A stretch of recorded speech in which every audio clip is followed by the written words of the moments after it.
You are listening to They Must Be Destroyed on Sight. The following podcast contains adult language, adult situations, and spoilers for the movies discussed occur often. You've been warned. Now, take it away, Dr. Rausch. They must be destroyed on sight.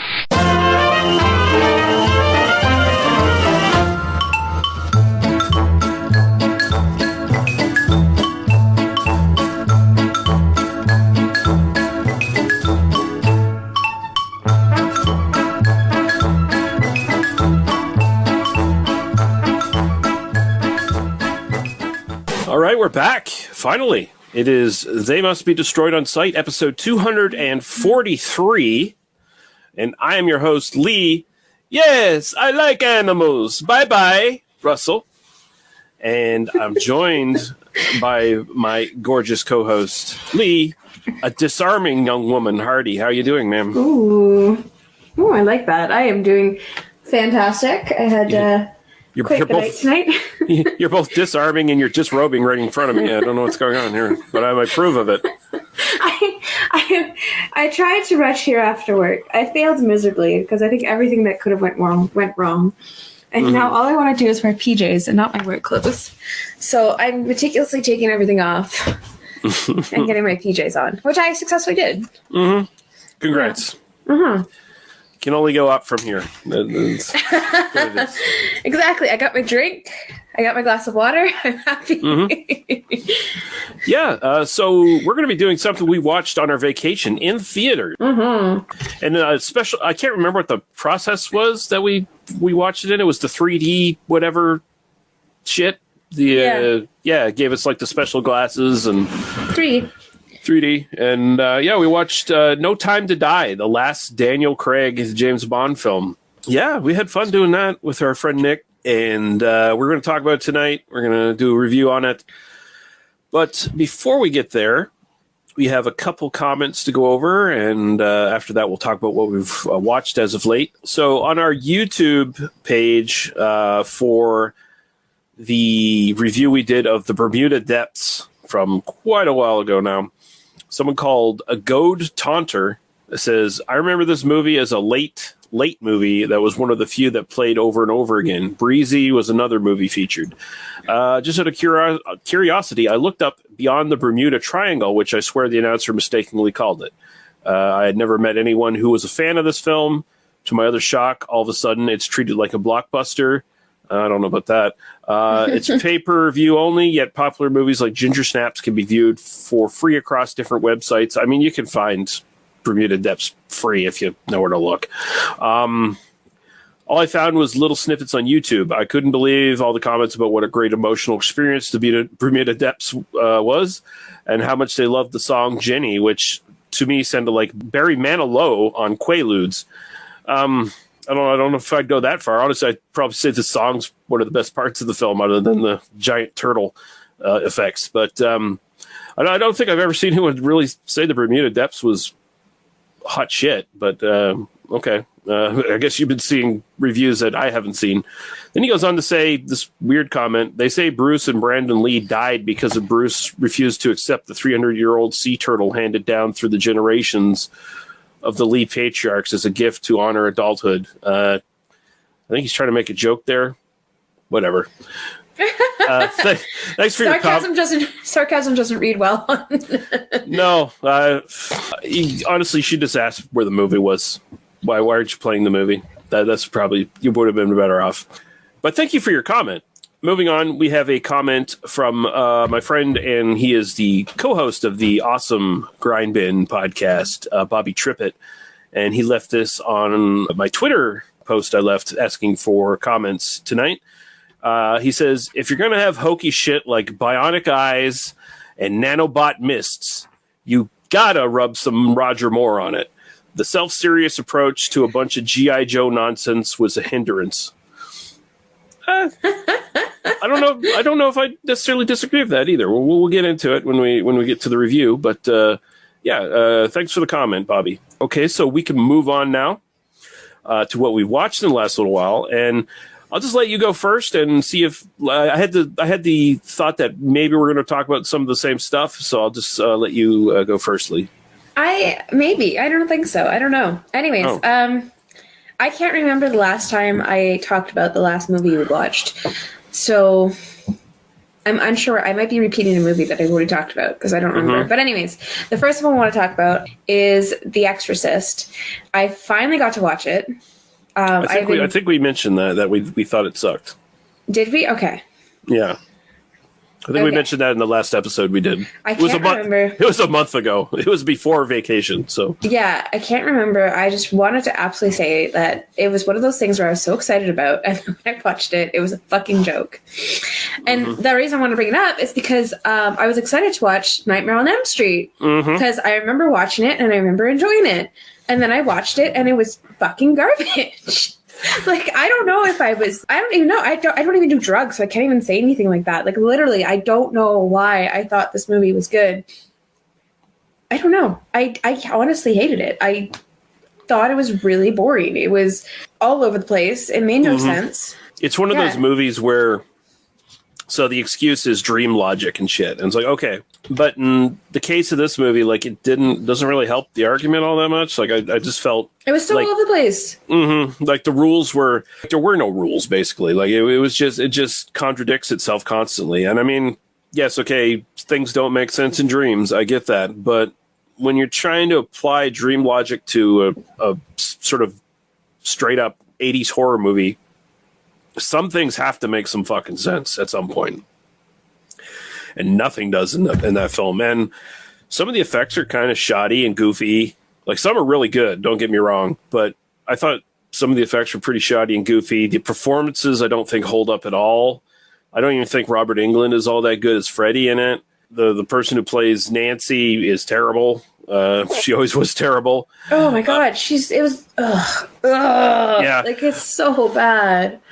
And the sad thing is, I might get an unfriending from Bobby Trippett, who left a comment there earlier, because he's a big fan of the Nightmare on Elm Street series. But okay, I'm pretty sure I enjoyed other ones from the series. It's just the first one I don't care for. But yeah, I don't like it either. And we did not have a lot of fun watching it the other night. So it's just so disappointing. It's so disappointing.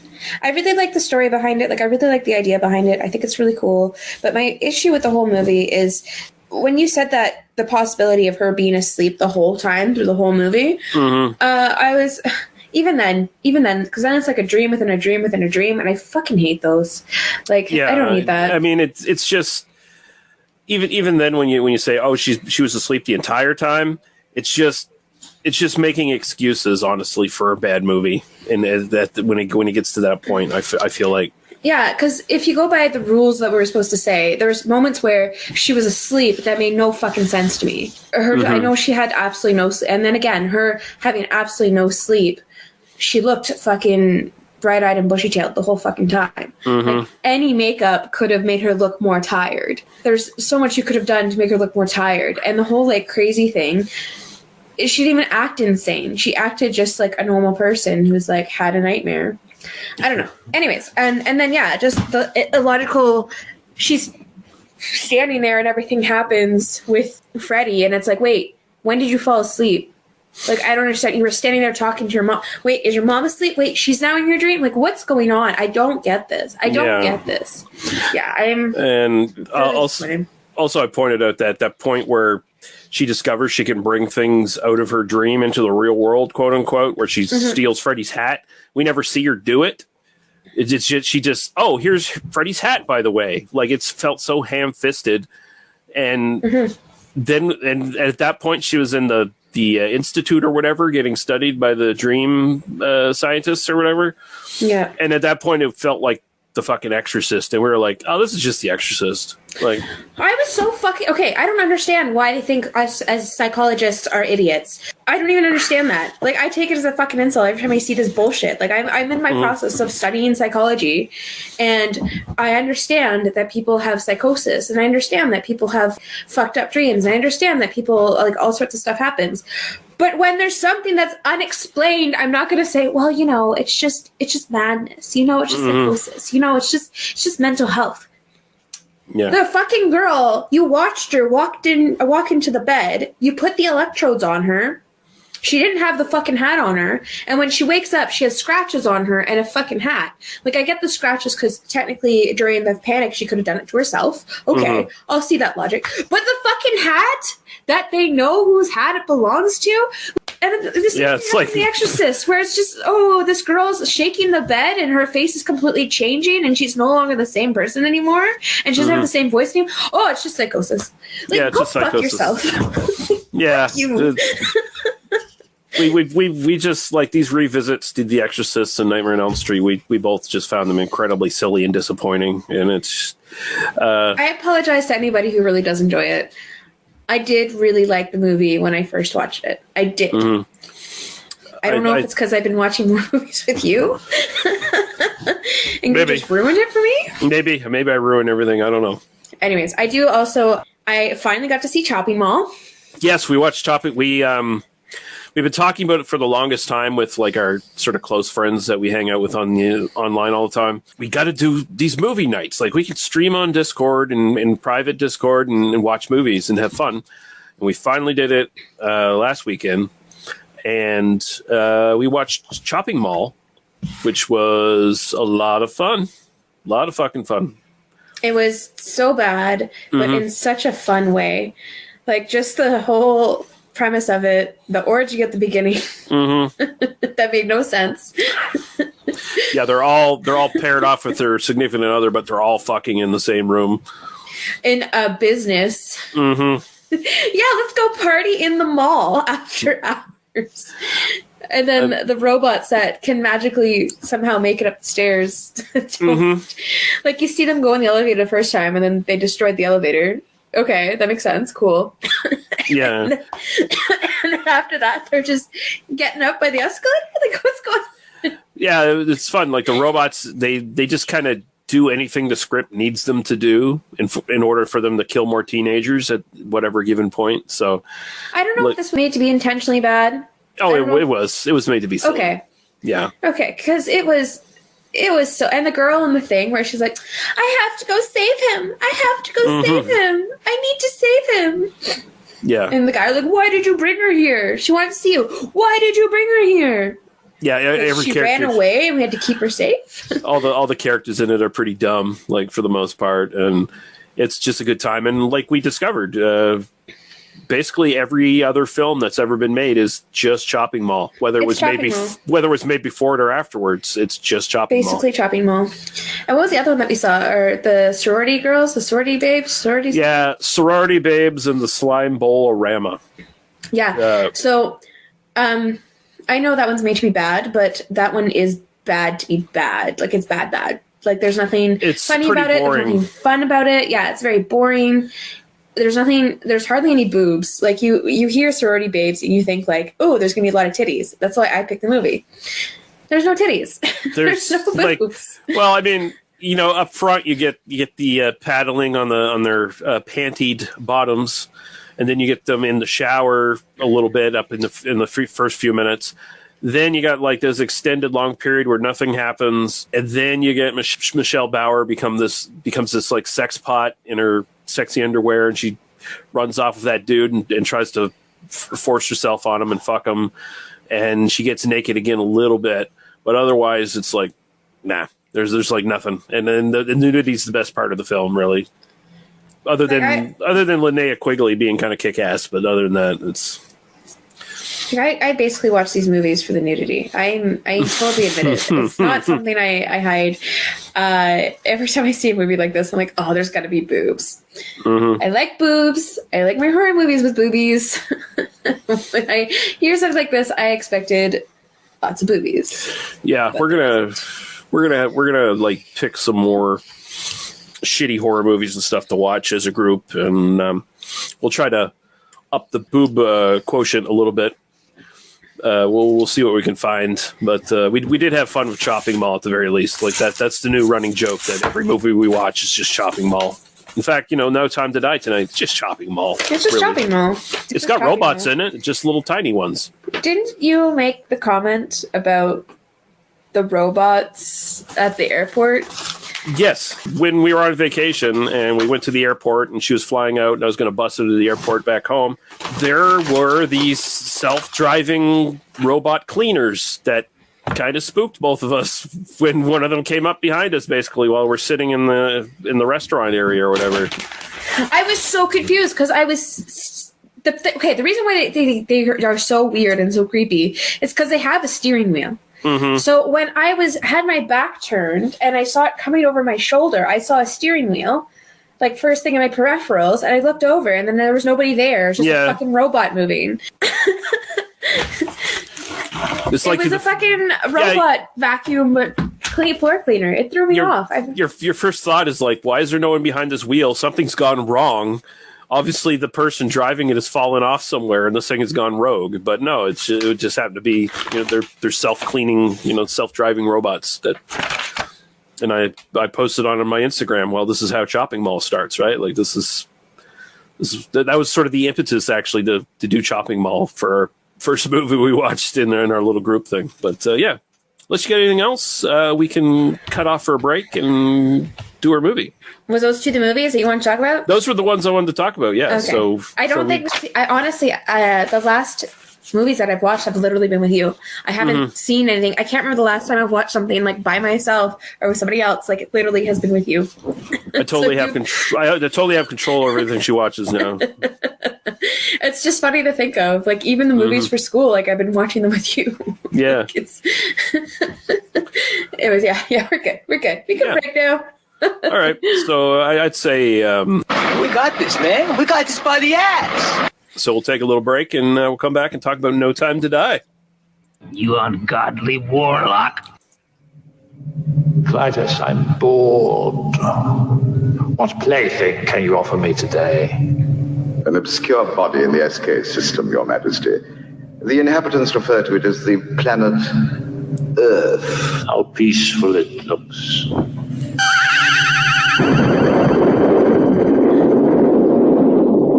Most effective, Your Majesty. Will you destroy this Earth? Destroy it utterly. Send Rick and Danny in Wool Rocket Ajax.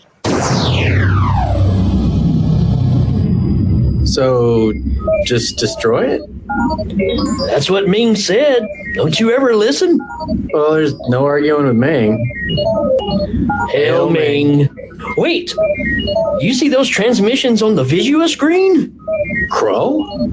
Nightmare on Elm Street? Chud too? Black Belt Jones? Nightbreed? What's a critter? Oh, I've seen those things. Flash? I guess we could wait a while before the destruction. Yeah, and watch some movies.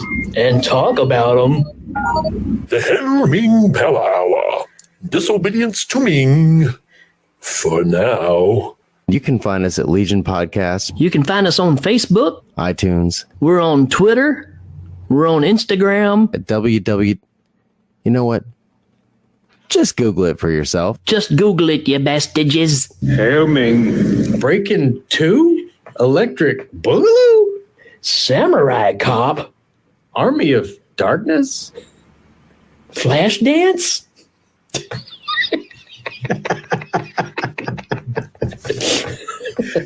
We might destroy the planet if the Flash comes. You ungodly warlock.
All right, we're back, and we're going to do No Time to Die. We have a trailer.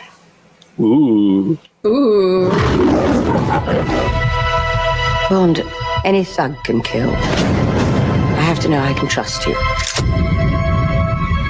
Well, I understand 00s have a very short life expectancy. You are a kite dancing in a hurricane, Mr. Bond. Is this really what you want? Always alone?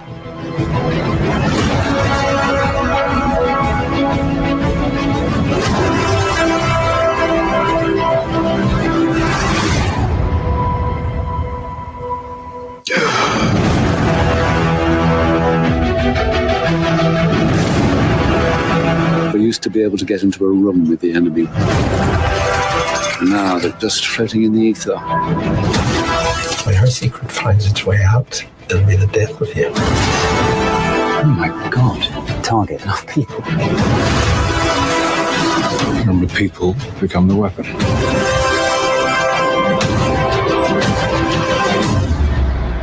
Who is he? James, you don't know what this is. James Bond, licensed to kill, in love with Madeline Swan. I could be speaking to my own reflection.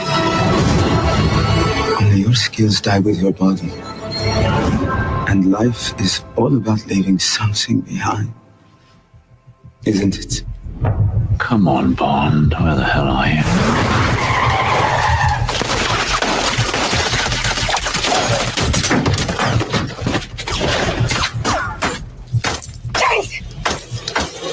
Okay.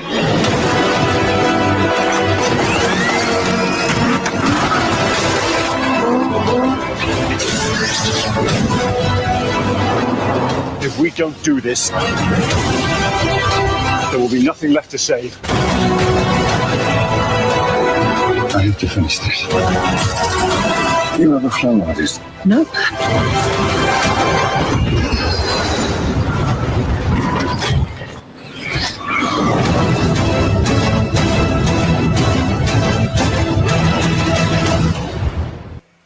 That was the shortest trailer I found.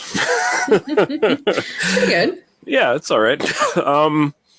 So yeah, No Time to Die from 2021, directed by Kerry Joy Fukunaga? I don't know. I didn't do my usual sort of background stuff on a lot of this, but written by Neil Purvis, Robert Wade, Kerry Joy Fukunaga, starring, of course, Daniel Craig as James Bond, Leah Seydoux as Madeline, Rami Malek as Lucifer Safin, Lashana Lynch as Nomi, Ralph Fiennes as M, Ben Whishaw as Q, Naomi Harris as Moneypenny, Roy Kinnear as Tanner, Jeffrey Wright as Felix Leiter, Billy Magnuson as Logan Ash, Christoph Waltz as Blofeld, David Denick as Valdo Obrachev, Annie de Armas as Paloma, and Dali Bensala as Primo, a.k.a. Cyclops. And we have a synopsis from Universal Pictures themselves. Bond has left active service and is enjoying a tranquil life in Jamaica. His peace is short-lived when his old friend Felix Leiter from the CIA turns up asking for help. The mission to rescue a kidnapped scientist turns out to be far more treacherous than expected, leading Bond onto a trail of a mysterious villain armed and dangerous with new technology. Well, that doesn't cover like 5% of the fucking film, but okay. No. That's good. So yeah, we watched this in theater. This is the final Daniel Craig film. I think this is like, if you count the one-offs and the unofficial Bond film and shit like that, this is like the 28th one or something like that at this point. But it's been going on since 60. When was Dr. No? Well, I mean, technically, I think there was even the American-made 1962. Casino. Yeah, but I think there was even like the American-made Casino Royale before the official Bond series. American? What? Yeah, there was an American. Nope. There was a TV, like American-made version of it. James Bond has always been English and British for me. I'm sorry. No, I get that. I get that. You're more of a Bond fan than I am, so I get that. I'm just saying that there was an American. Yeah. I do remember that. Obviously not when it was made, but I do remember hearing of it. Yes. Mm-hmm. I never watched it because it wasn't James Bond to me. I've never seen it either. It didn't sound too good. But yeah, I'll throw over to you first. What are your sort of general thoughts on this? Okay, so I'm like a diehard James Bond fan. I have watched, other than Dr. No, because I keep falling asleep through it, I've watched every other James Bond movie there is. So I don't know if I told you this, but there's actually kind of a cute story why I'm such a huge James Bond fan. So my dad and I, when I was growing up, my dad and I used to watch James Bond movies together and Bruce Lee movies together. And I used to pretend to be Bruce Lee and I used to pretend to be James Bond. And my dad used to call himself, or Jean-Claude Van Damme movies. So I was Lee Bruce. My dad was Bob-Claude Van Damme. So we always had that kind of thing going on. And then my dad got sick with leukemia. So he came home because he was in the hospital for like longest time. And then when he came home, every time he had to do his IV, it took like hours. So he would have to sit in the same place, like same area for like however long while the IV drip just went through. Yeah. So my dad and I used to watch James Bond movies together. So we used to cuddle up on the couch together and we used to watch James Bond. And there's a picture of me, my dad, and my dog, Lady, passed out. Like we all fell asleep. And it's just the cutest thing. And then my dad mentioned about how those moments, like he was in so much pain and those moments were just so nice for him. Like he could just kind of shut his brain off and then he had me with him and his dog with him. Like it was just this kind of beautiful moment. And since then, I've always watched James Bond movies with my dad. Like it's been kind of a tradition for us. So every Christmas, every time there's a new release of like the fancy edition, I always buy it for my dad for Christmas. And I always get the old one that I bought him for a previous Christmas. Nice. So I have a massive love for James Bond. And God damn it, this like fucking ruined me. This movie absolutely destroyed me. I'm like tearing up just thinking about it. Holy fuck, what a way to end it. I fucking love, I think it was so perfect that they did it. It sucks that they did it. Like me as someone who wants to go on forever. It's just, technically I'm just being selfish, but I think they took the right time. Daniel Craig is by definition, by description of like the original James Bond is fucking perfect. I think so, yeah. Pierce Brosnan was my favorite, but I absolutely love Daniel Craig. I think he did a fucking amazing job, and I can see why this was the perfect time to just kind of end the series with him. And fuck, did they do a good job? God damn, did they tug on your goddamn heartstrings? Like Skyfall with M dying, that was fucking it ruined my mind. I fucking love that movie so much, and this kind of had that same effect. Like it just crushed you so bad, but it was just so good. I'm obsessed with it. I'm absolutely obsessed with it. I have a massive bias though. Like I know there's people who are gonna say stuff. I see past all of it because all I see is brilliance. Like I love it. I love that there were so many badass females. Like all the extra people were fucking amazingly badass females. Like the girl who kind of like replaced Felix. Yeah, Paloma. Yeah, she was so goddamn kick-ass and she was so cool. And then I don't know if they're going to continue with the 007 because number 007 continues, but they hinted at with the black female because there was talk about making James Bond female. They were talking about, like, I've heard rumors where they were talking about, like, 007 is going to be female, and people were, like, really mad at that. So this is kind of the perfect way to, like, reset it, because they say once this person retires, their number's still there, because it's just a number, and they said it many times. And they picked a fucking badass fucking black female? Like, how cool is that? How freaking cool is that? Like, she's so tough and she's so fucking cool. And I love it. I fucking love it. If they continue with a 007, they're going to get a whole new target market. Like, they're going to inspire a whole new group of people. Those people who are the big fans of James Bond back in the day are now, like, older generations. And that's time's kind of up, and now it's this whole new thing. And I think they did just such a brilliant job of bringing it in. And they even brought up like Q being gay in the most casual way possible. Yeah, I really liked how they did that. Like, people are gonna bitch and complain, and say, "Oh, this is the woke James Bond film" or whatever. It's like, no, it's progressive in the fact that it's like Q is just like gay, and it's just an offhand comment, and like everyone's cool with it. He makes a comment. Like, it's almost like he probably never even mentioned it to anybody at work because he's caught at home in his everyday life by Bond and Moneypenny, and it's just like he's making dinner for his boyfriend who's coming to over for dinner soon or whatever, and nobody there, not even Bond, is like, whatever. They're just cool with it. It's not even an issue. It's not even something that's brought up as or asked about anything. Like, it's casual. It's just like, oh, I'm making dinner for him, and that's it.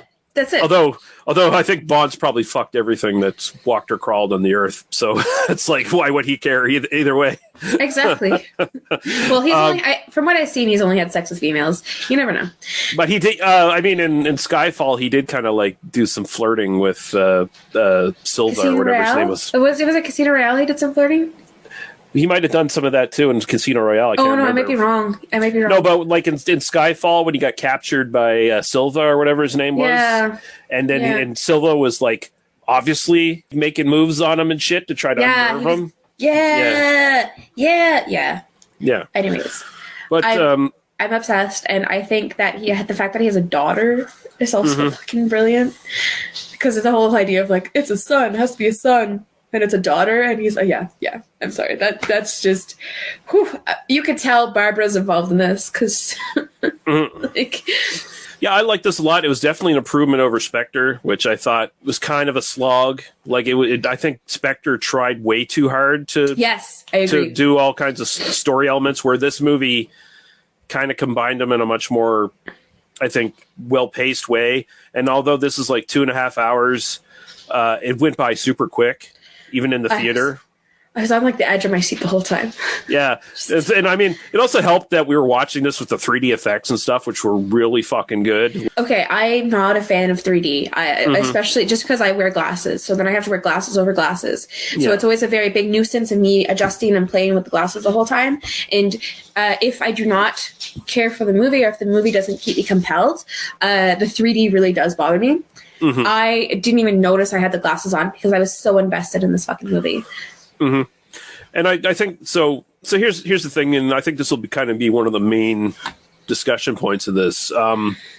So this is basically wrapping up a 5-picture story arc for Bond, and they've never done this before in the whole franchise. Like they've had some films like mention and reference other things that happened in previous films, but they've never had like a direct, this film follows this film and the story is the same and the characters are the same and shit like that. Like they've never really done that. So here they did it consciously, and I think they did a really good job of it. Makes me think, I don't think they're going to necessarily reboot Bond as a female. I don't know if they're going to do it. But you have to remember, I just think it's not James Bond anymore. It's 007. They're taking 007, the number, which they stated so many times that it's just a number, and make something out of it. Make something completely different out of it. But I think they're still going to make James Bond films, is what I'm saying. Like, I feel like they can spin off James Bond, like the 007 universe or whatever you want to call it, right? I honestly hope they don't, because they had such a good conclusion to such a long era. Like I said, 1962 of this franchise. 1962 is the first movie that came out. And we're now 2022. Yeah, almost. So, yeah, almost 2021. Yeah. So it's just such an amazing way to just kind of end an era, like to end it off. Like, cool, maybe in 20 years they can do their own revamp of something, and maybe they can do something else like they do with a lot of things, which I'd be totally cool with. But I think this was just kind of the perfect way to end. Like, I don't think they should reboot James Bond again. Yeah, I'm not disagreeing with you, but I kind of feel like they're probably going to not have the guts to not reboot Bond really quick. But at the same time, I'm with you. I really hope they do, like the 007, if at the very least make it a spinoff with Nomi and Paloma as the new Felix Leiter replacement. I think that would be really cool. Like I was. Oh my really, god! Imagine them being like best friends, like 007, like her. Yeah, no, I really like it. When I was watching it, I was like, oh, so who's this Paloma chick that's working for Leiter? It's like she seemed a little silly and stuff, and then it's like, oh no, she's really cool. She's really good at her job. She's only had 3 weeks training, she says, or whatever. But she turned out to be really kick-ass, and it was like she just had this brief little part in the movie, like where they did we're going to the Spectre party or whatever, and then all of Spectre gets killed by the that nanobot. dress she wore. Holy fuck! Did she ever look gorgeous? Oh my god! But I'm just thinking to myself, like, so this is a perfect setup to do the take 007 further as the new female 007, and to have her Felix Leiter replacement as Paloma, and do like 4 or 5 films with them if they want to, and I think it would be successful. I think, especially now, especially in this time period, like having a black female as your lead, like how many people are going to be so invested in that? Yeah. We're a whole new generation of women. We're a whole different generation of women. There's tons of athletes out there who are like screaming for equal rights when it comes to sports.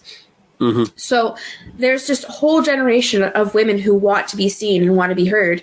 To have like 2 kick-ass females that was so heavily dominated by males for however long would be fucking phenomenal. Like, yeah, I know there would be hate towards it, but there would be such a big fan base.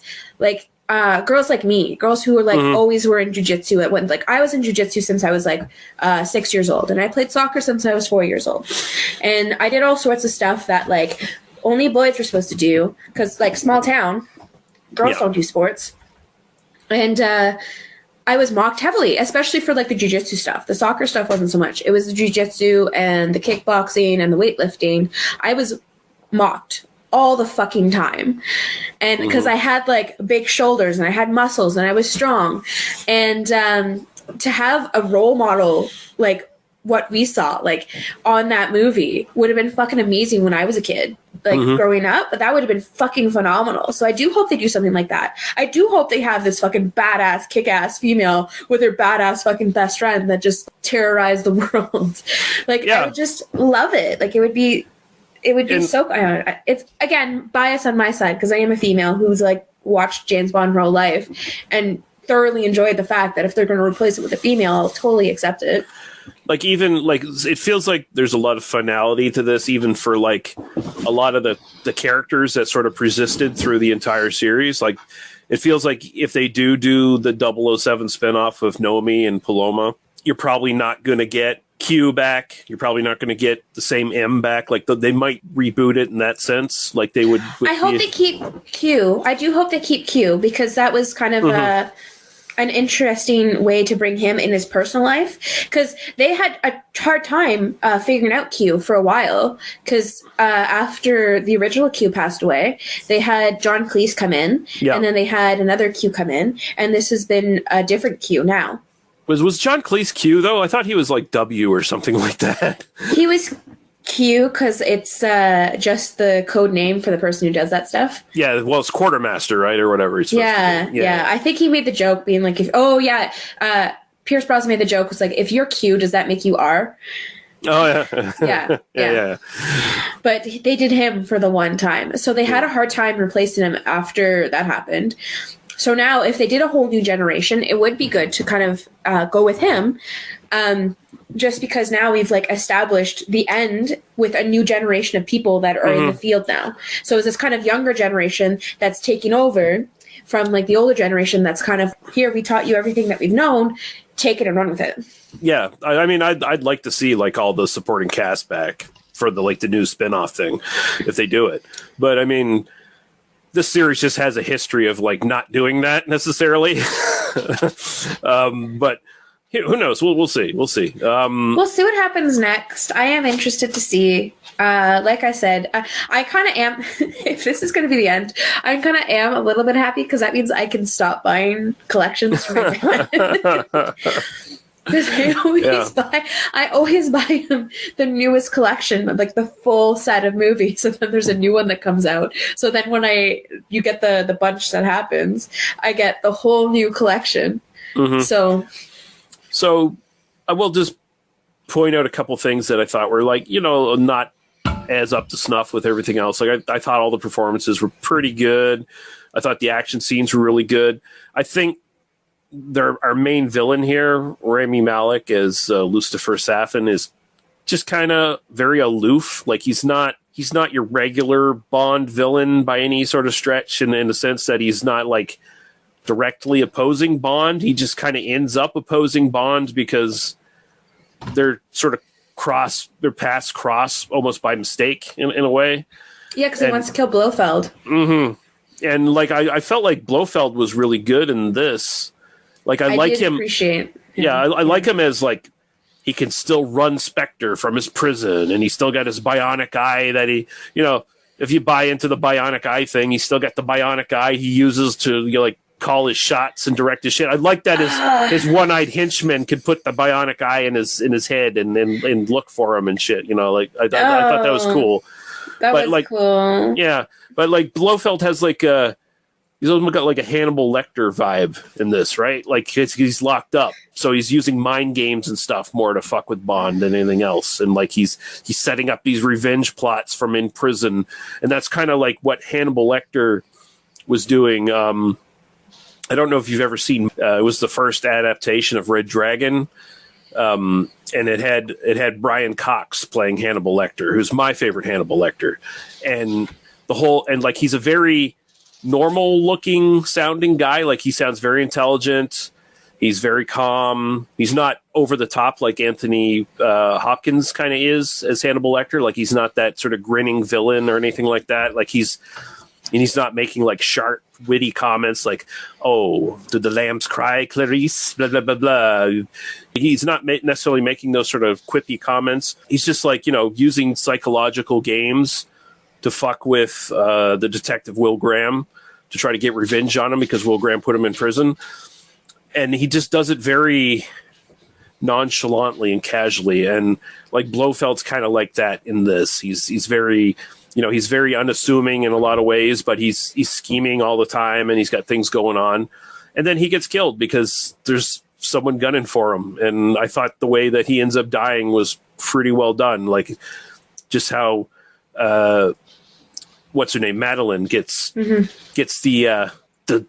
techno nanobot virus that's designed to only kill a person with a specific DNA or whatever, and she's sent there to try to kill Blofeld. She touches Bond, and then Bond Bond touches her. Yeah, that's right. And then but Blofeld pisses Bond off enough that Bond just tries to strangle him in a cell, and then ends up passing the virus on to him and killing him anyway, which I thought was pretty cool. So like I thought it was a good send off. I liked it. I like that, at this point, Christoph Waltz kind of looks like the Blofeld we sort of know from the films, although he's got his hair. That's the only difference. Although there were versions of Blofeld that had hair, but fucking like he's got the big scar where his eye got took out and shit. And I thought that was really cool. I thought the one scene where the tunnel part happened and James Bond shoots in it. I remember like hating you and be like, "Oh my god!" Just like the iconic James Bond moment. She was pretty excited in the theaters. She was really getting into it. I will say, but I really love the scene where Bond almost gives up for a minute. Like so he's been on this like couple of year long love affair of Madeline. He's retired. He thinks he knows he's got everything figured out, but he sort of discovers that Madeline's kind of still in contact with Spectre and still kind of being used by Spectre in a way. So he doesn't trust her. So for a minute, he's sitting in his car there with her, and he's kind of like thinking, maybe I'll just wait here and get killed because the Spectre agents are all in a circle around the car. They're closing in. They're chipping away at the bulletproof car like the best they can. I thought it was a really good tense scene. I think even when he goes to visit Vesper Lynd's grave, and they have the first trap set for him there, where they rig up her grave of explosives to try to kill him, and he gets out of that, but then the Spectre agents are all around him. I thought those scenes built up really good tension. Like it almost felt like, oh shit, they're going to kill him right here. Like I actually kind of bought into he might fucking die right here.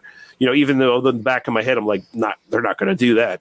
but the film did a good job of building suspense and tension and stuff like that to make you think, oh shit, like there's some real stakes here. And that's one of the things I appreciate about Daniel Craig's Bond is that he's always, even though he's still taking like a superhuman amount of punishment, he always felt more mortal and like able to be beaten up and killed compared to a lot of the previous Bonds who almost, just kind of like sidestep and quip their way out of most problems. The Daniel Craig's Bond has always been this sort of physical, fallible guy who can make mistakes and fuck up and get beaten up and get tortured and captured and fuck things up for other people. I've always liked that. So I think this film did a good job of just sort of bringing that sort of thing back into the forefront. Yep, I agree. Lots of sci-fi shit in this. Like we said, the nanobots sort of becoming a thing, but not to the degree that they're here, where they're, a DNA programmed virus to kill people, although I like the idea. I dug the magnets that Spectre used for jumping down the shaft when they were escaping that building they assaulted. They jumped down the elevator shaft and they had all those magnets just sort of floating in the air that were like connected to the suits they were wearing and then like stopped them from falling too quickly. I thought that was cool.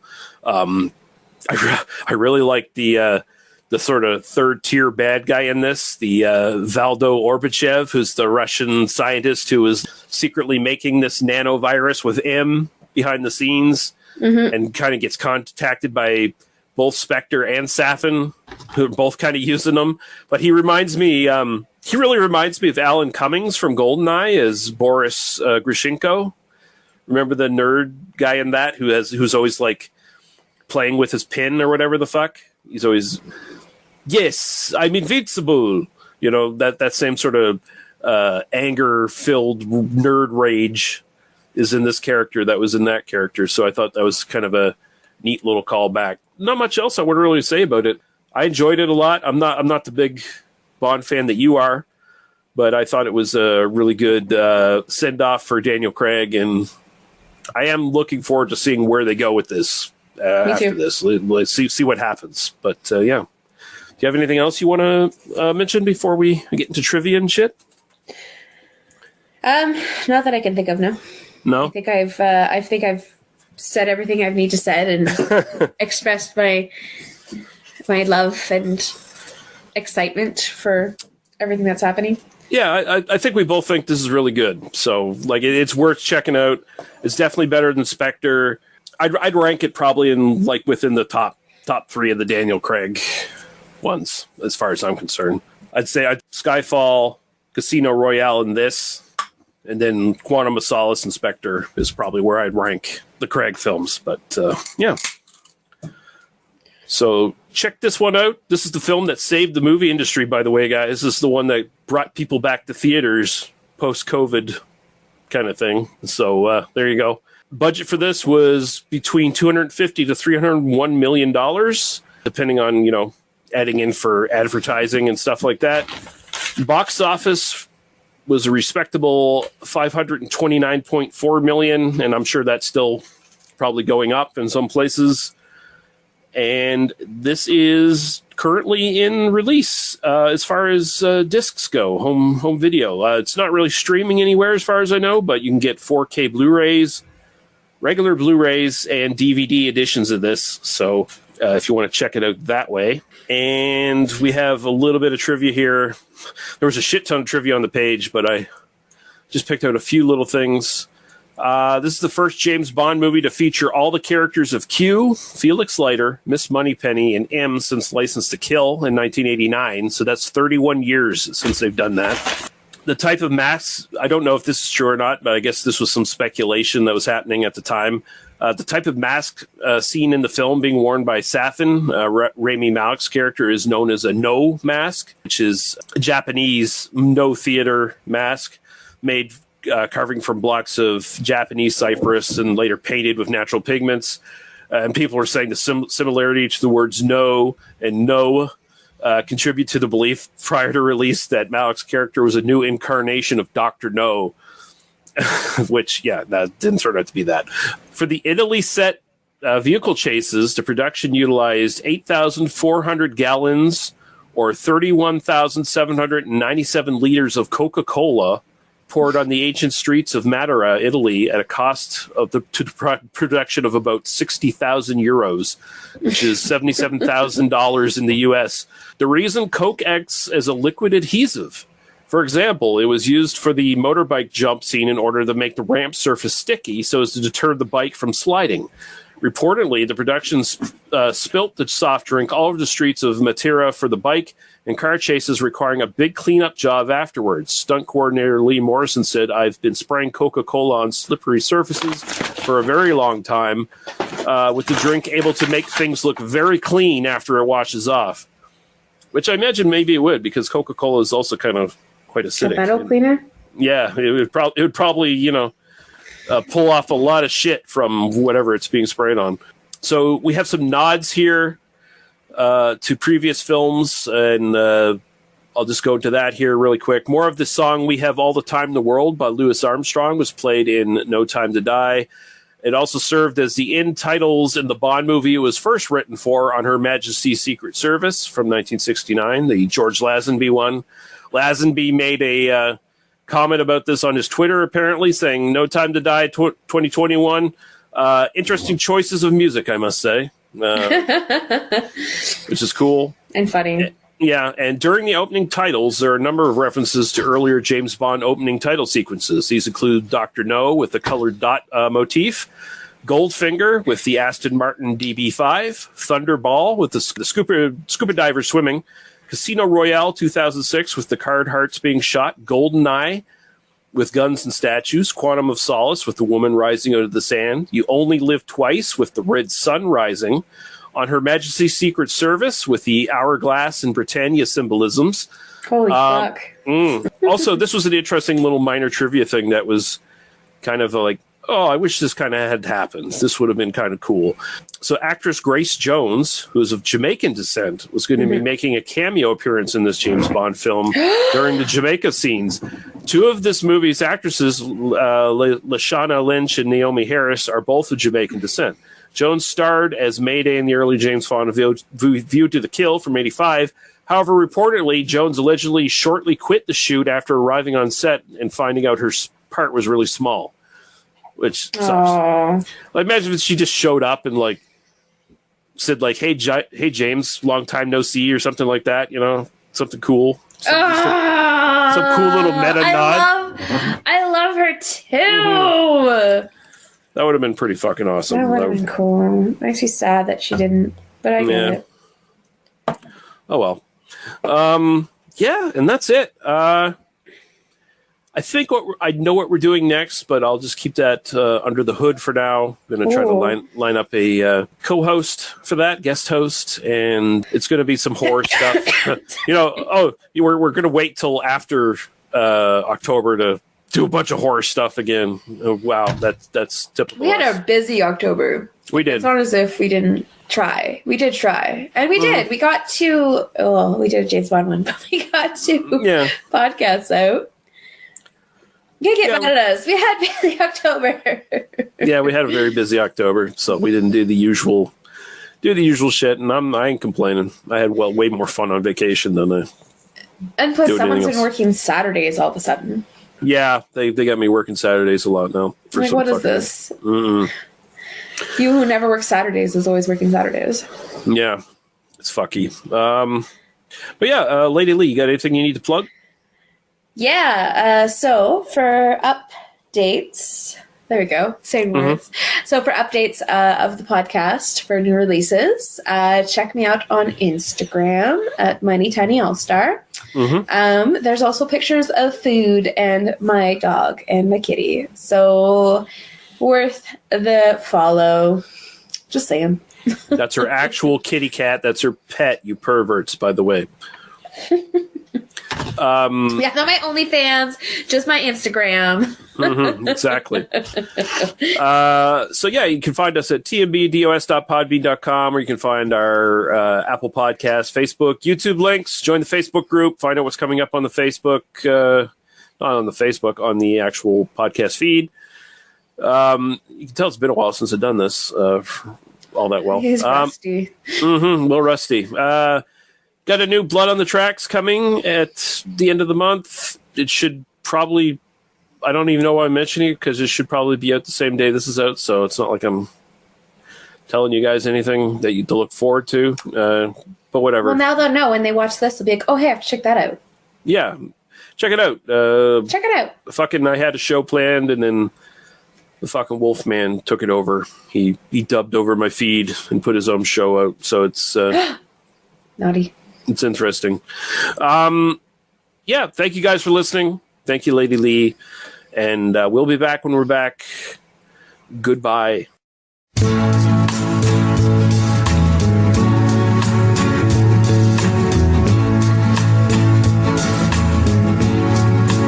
We have all the time in the world,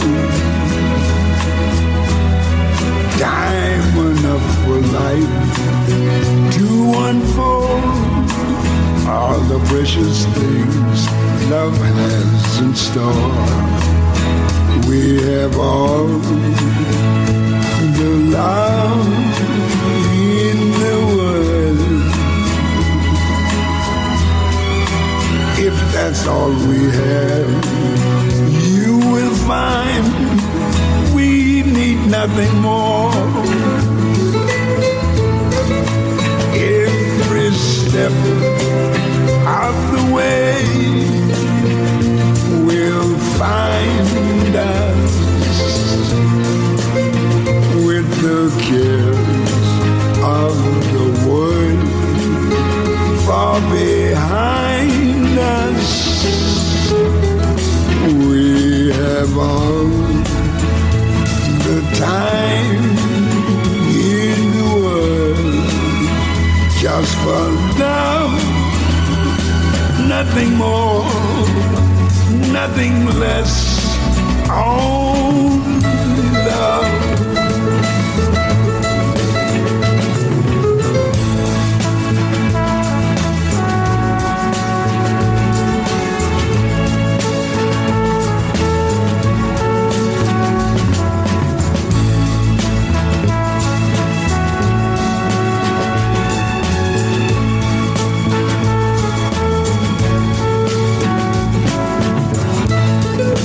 Every step of the way will find us with the cares of the world far behind us. Yes, we have all the time in the world just for love, nothing more, nothing less, only love.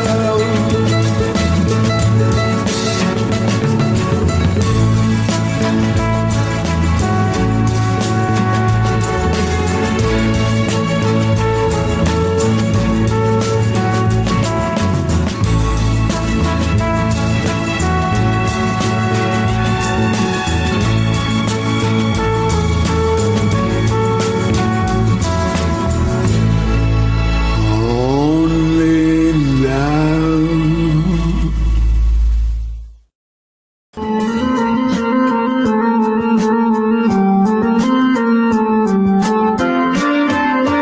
Thank you for listening to They Must Be Destroyed on Sight. For further episodes, our Apple Podcasts, Facebook, and YouTube links, please go to tmbdos.podbean.com. Thank you. Drive through.